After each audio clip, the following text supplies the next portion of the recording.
So this is my write-up. This is my blog. Again, URL's on the bottom. I wrote this article about 3.5 Tuesdays ago, and it's really saying some of what I just said, plus more, plus some statistics to back it up. And the question is, how long is their pandemic going to last? So we have our pandemic, and we're doing everything we can to make it last until the vaccine comes out. That's what social distancing is for. It exists, and it's being enforced, and depending on where you're living, enforced with police and brutality and fines in order to not overrun our hospitals, in order to not have 80% of the population get sick before the hospitals have a chance to serve those people. Well, we can't do that in Africa. There is no way to socially distance those 1.3 billion people. They will come in contact with each other at the local market while they're buying food. Right? You can close the schools. You can do a lot of things that look like social distancing. But if you watch the 3 blue, 1 brown video, his analysis is showing that it won't work, right? And I'm believing his analysis. So in the case of Africa and India and everywhere else, it's like 90 days. The next 90 days, this virus will hit at least half that population, right? And again, nothing we can do to stop that. Maybe it'll be 120 days, maybe it'll be 75 days. We don't know, right? What we do know is that when it first hit the United States and we were somewhat blind to it, it was growing at about 33% per day. And in Africa right now, it seems to be growing at about that same rate. If you take the numbers, we still don't know what the mortality rate here.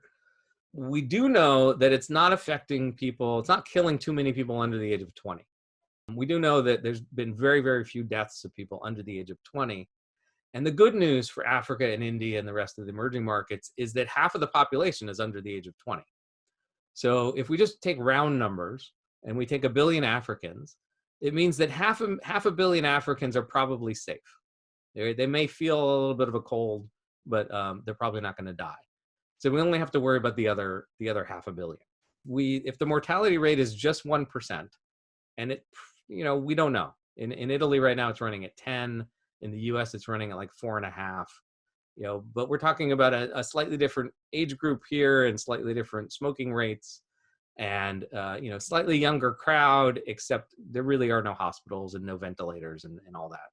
So if it's 1%, then 5 million Africans will be dead by the end of the year, right? Or actually, they'll be dead in the next 90 days. And I really want to be that direct. At least 5 million are probably going to die in the next 90 days. And if it's a higher mortality rate, that number only goes up. And we just don't know what it is. If it were flu, it would be 500,000, right? Flu kills about 1 in 1,000 people. And this seems to be at least 6, 7, 8, 10 times worse than flu, if not 20 or 30 times. So what can we do, right? If we can't do social distancing, if that will not work, and we can't save them by sending them ventilators, well, what's the next problem? How can we help? Well, the next problem is the fact that the food system is likely to break down. And so how do we make sure that all billion Africans can eat for the next 90 days to make it through this? Because if the food system does break down, and if food is scarce, then we're going to lose a whole lot more people in Africa and India and the rest of the emerging market.